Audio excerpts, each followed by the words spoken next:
Be ready. 5 seconds. Start.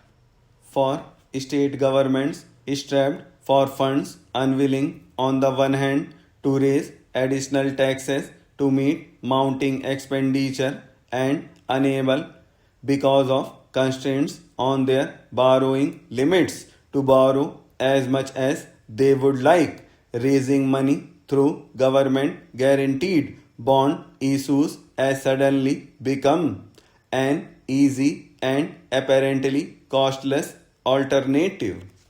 This was not always so. Prior to 1994-95, state enterprises were given separate market borrowing allocations each year.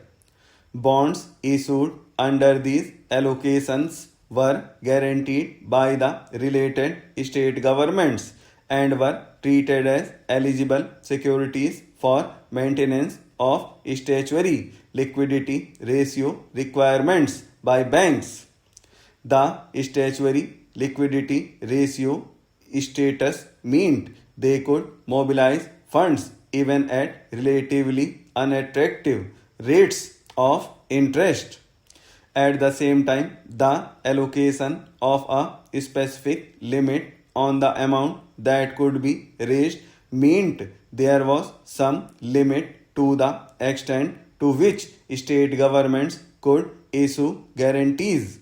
However, this practice was discontinued in 1994-95, partly as a consequence of this and partly because of the increasing demand for guarantees for bonds issued for financing infrastructure projects both by the public as well as the private sector. There has been a sharp increase in the quantum of guarantees issued by state governments during the past few years.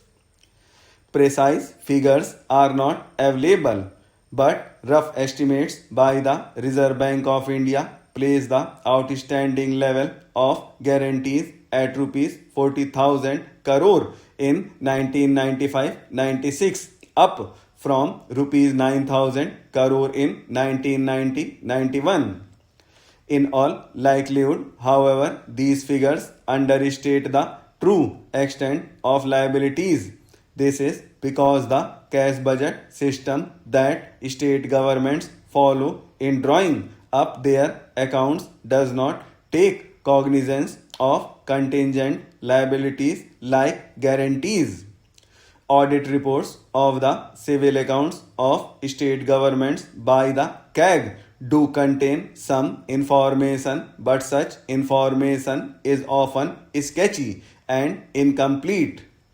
Another reason for the sharp increase in outstanding guarantees is because they have become a convenient means for states to circumvent the ceiling on the quantum of their market borrowings under existing provisions of the Constitution.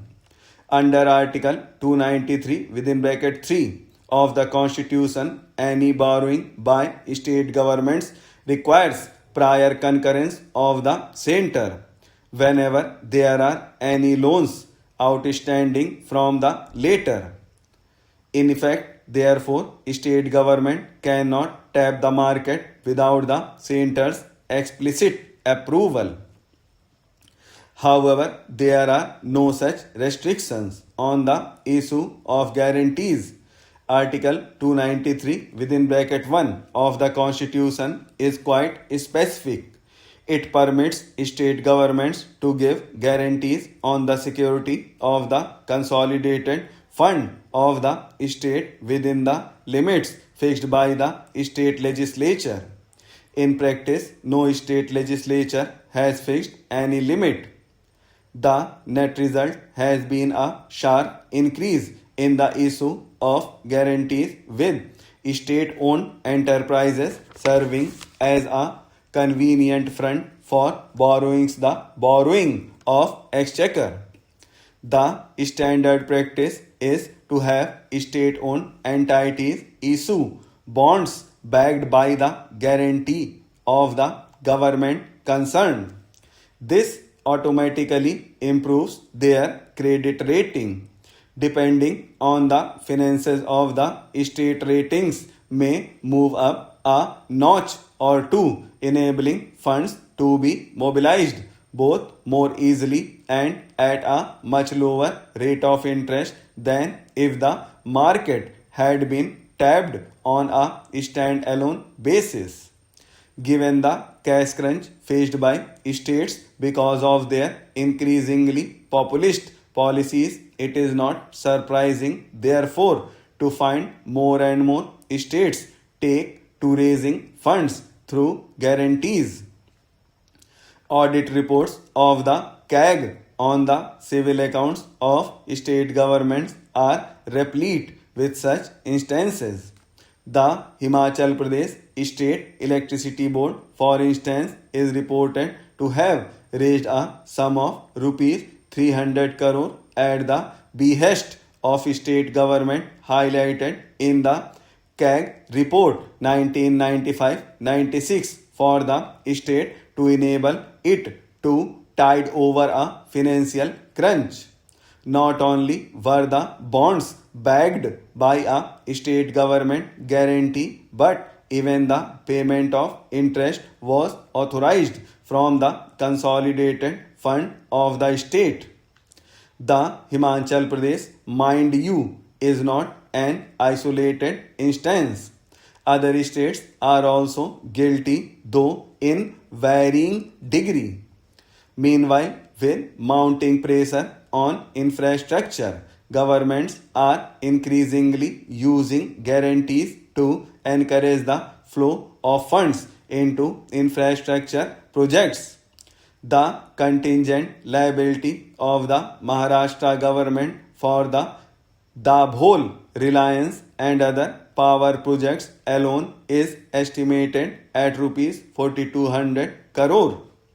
The crucial issue, however, is not just one of determining the exact amount of guarantees outstanding, although this is an important issue, but rather of containing risk to some reasonable predetermined level.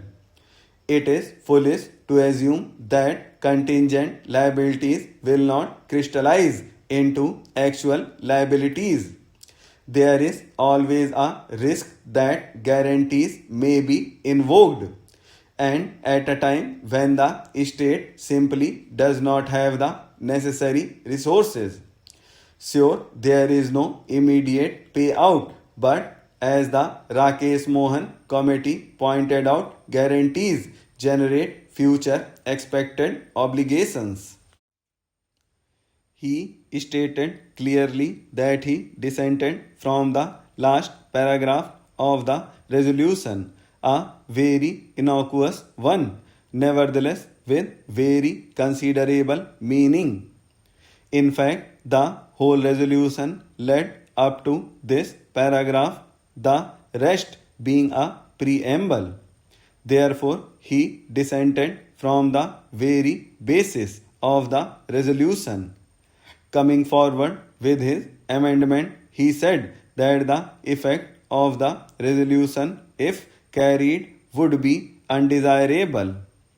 I wondered if I had understood him correctly, of if I had made some mistake in regard to what he said.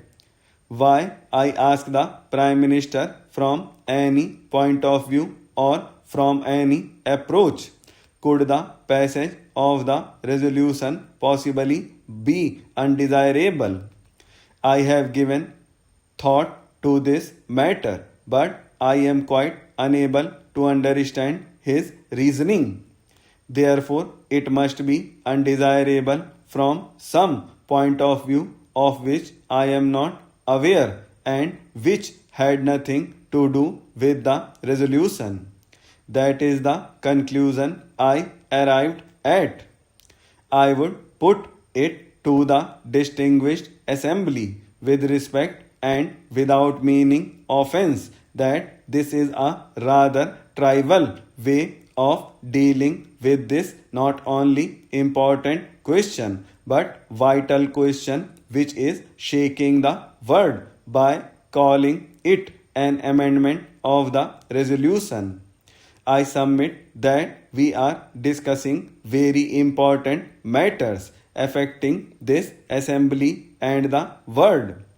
The Prime Minister in his argument talked about a conference. Why does the resolution suggest a meeting or a conference?